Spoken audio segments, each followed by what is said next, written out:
दोस्तों नमस्कार। अभी हम इस वक्त पहुंचे हैं जामताड़ा जिला के नाला प्रखंड मुख्यालय स्थित अंबेडकर पाड़ा में पहुंचे हैं और मेरा पहुंचने का जो उद्देश्य है, ये जो हमारे सामने ये जो बैठा हुआ है, दरअसल ये जामताड़ा जिला का इस बार का जो है कि माध्यमिक में टॉपर बना हुआ है।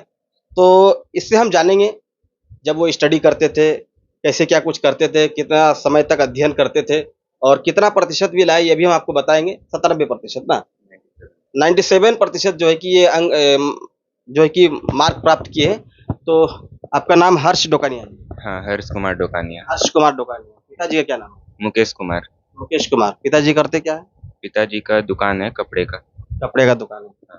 अच्छा, तो आप तो जिला में नंबर 1 आए, तो कितने घंटा तक स्टडी करते? जब स्कूल भी रहता था तब तो 2 से 3 घंटा, और जब स्कूल नहीं रहता था तो 3-4 घंटा पढ़ते थे। आपका सबसे मतलब अच्छा फेवरेट कौन सा सब्जेक्ट है? मैथ। मैथमेटिक्स है ना। तो और मैथमेटिक्स का कौन सा चैप्टर आपको मतलब पढ़ने में जो है कि अच्छा लगता था 10th में? चैप्टर सारा ही अच्छा लगता था। बड़ा ही अच्छा लगा, लेकिन फिर भी ज्यादा कौन अच्छा लगता था, किसको ज्यादा पढ़ना अच्छा लगता था? नहीं, ऐसा तो ऐसा कोई नहीं, नहीं। सबका सब अच्छा लगता सब अच्छा लगता था। था। अच्छा। थीटा वाला सब में कोई दिक्कत नहीं होता था ना? नहीं, नहीं। त्रिकोणमिति में ना, कोई दिक्कत नहीं होता था। तो मजा आता था होगा। हाँ। और स्कूल के शिक्षक का किस तरह का योगदान रहा आपके पढ़ाई में? स्कूल के शिक्षक बहुत अच्छा से पढ़ाते थे स्कूल में। बहुत अच्छा से गाइड भी करते थे कि कैसे घर में भी पढ़ना है और एग्ज़ाम के लिए भी कैसे पढ़ना है। तो बहुत अच्छा योगदान रहा। मम्मी जी का क्या नाम है? मम्मी का नाम है सुनीता डोकानिया। सुनीता डोकानिया। आप जो स्टडी करते थे, पढ़ाई करते थे, वो कहाँ पर करते हम यहीं पे बैठ के करते थे। थे? यहीं पर बैठते थे ना। मतलब सारा कुछ यहीं करते थे, प्रैक्टिस मैथमेटिक्स वगैरह सब कुछ यहीं करते हाँ, सब कुछ यहीं। कभी कभार बेड पे भी कर लिया करते थे। थे? ट्यूशन वगैरह? ट्यूशन हम 10th जब शुरू हुआ उसके 2 महीना बाद तक तो पढ़े, लेकिन उसके बाद हम ट्यूशन छोड़ दिए थे। और आपके पढ़ाई में आपके मम्मी पापा का किस तरह का योगदान रहा? मम्मी पापा का बहुत अच्छा योगदान रहा। मतलब वो पढ़ाई करने के लिए हमको फोर्स नहीं करते थे। पढ़ाई के साथ साथ हमको खेलना, मोबाइल चलाने, ये सब के लिए भी आगे मतलब बढ़ने देते थे। ऐसा नहीं कि सिर्फ हर वक्त पढ़ने बोलते थे।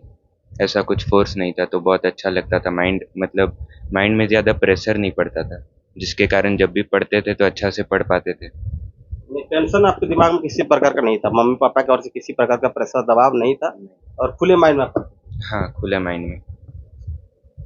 आपको कभी ऐसा हुआ है कि कोई मैथ जो है कि हल करने में समय लग गया, मैथमेटिक्स जो दिया है टीचर वो हल नहीं हो पा रहा है, ऐसा कभी फेस करना पड़ा है? हाँ, बहुत बार होता है कि कोई सा क्वेश्चन नहीं बन रहा है, उसको 2-3 बार किए फिर भी नहीं बन रहा है। ऐसा होता था, तो लेकिन उसके बाद आजकल तो डिजिटल मीडिया है, डिजिटल सोशल है, तो वो सब से यूट्यूब ये वगैरह से आंसर देख लेते थे, फिर समझ जाते थे, फिर उसी तरह का और क्वेश्चन करते थे तो क्लियर हो जाता था कॉन्सेप्ट। मोबाइल का भी आप सही इस्तेमाल करते हाँ, मोबाइल का भी सही इस्तेमाल किए। हैं। तो ये आप हमारे साथ हर्ष डोकानिया जी को सुन रहे थे और काफ़ी अच्छे मार्क्स लाए हैं, 97%। जामताड़ा जिला के टॉपर हुए हैं और जिस तरह से मेहनत वो कर रहे थे, वो बखूबी अपने मेहनत को बता रहे थे। और इसके साथ-साथ जो उनके स्कूली टीचर का जो योगदान रहा, वो भी बताएँ किस तरह से योगदान रहा, मम्मी-पापा का भी किस तरह से योगदान रहा, वो भी बताएँ। आप बाकी के स्टूडेंट्स को क्या कहना चाहेंगे? बाकी स्टूडेंट्स जो कम नंबर लाए हैं वो आगे अच्छा कर सकते हैं और भी एग्ज़ाम से, जैसे 12 वो सब में।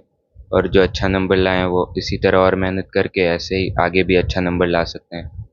जो लोग नेक्स्ट ईयर में देंगे 10th का एग्ज़ाम, उन लोगों को नेक्स्ट क्या ईयर कहेंगे? नहीं, ज़्यादा फोकस एनसीईआरटी ये सब में ही करना चाहिए, क्योंकि ज़्यादा जो क्वेश्चन आता है एनसीईआरटी से ही आता है।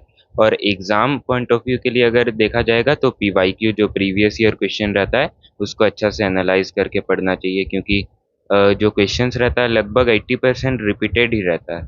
तो उसको अच्छा से एनालाइज करके अगर पढ़ा जाए तो बहुत इजीली नंबर लाया जा सकता है। चलिए, बहुत-बहुत धन्यवाद आपको समय देने के लिए। इस ये हर्ष जी के पिताजी हैं और साथ में माताजी भी हैं।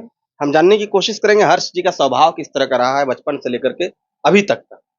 तो आप ही इनके पिताजी हैं? जी। ये बचपन में किस तरह के थे, उसके बाद जैसे-जैसे बड़े होने लगे, किस तरह का व्यवहार इनका रहा, किस तरह का स्वभाव रहा? इसका शुरू से ही बचपन से ही बहुत शांत स्वभाव का है और बहुत सीधा बच्चा रहा है शुरू से ही।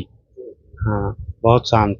जिस तरह से ये बता रहे थे कि आप लोगों का जो है कि इसके ऊपर प्रेशर नहीं था पढ़ाई में, हाँ, कभी नहीं हर थी। चीज़ का आज़ादी आप लोग दिए थे। हाँ, तो क्या इसका वो सही इस्तेमाल कभी- करता था या फिर गलत यूज़ भी कभी-कभी कर नहीं, लेता? गलत यूज कभी नहीं करता था। कभी अगर बहुत ज़्यादा देर तक पढ़ता था तो हम ही रोकते थे कि लगातार बहुत ज़्यादा देर तक मत पढ़ो, बीच में ब्रेक लो। ऐसा कभी फेस करना पड़ा किसी काम में थोड़ा-सा मान के चलिए बचपन में थोड़ा-सा बदमाशीगिरी नहीं, जो करता है तो ऐसा कभी नहीं, नहीं, नहीं, नहीं, कभी नहीं किया? ना। ऐसे तो देखिए हर बच्चा खेलेगा, कूदेगा, मोबाइल भी चलाएगा, टीवी भी देखेगा, तो वो सब चीज़ हम लोग बोलते थे करो। बच्चा से उसका बचपन तो नहीं छीन सकते हैं ना। जी, जी।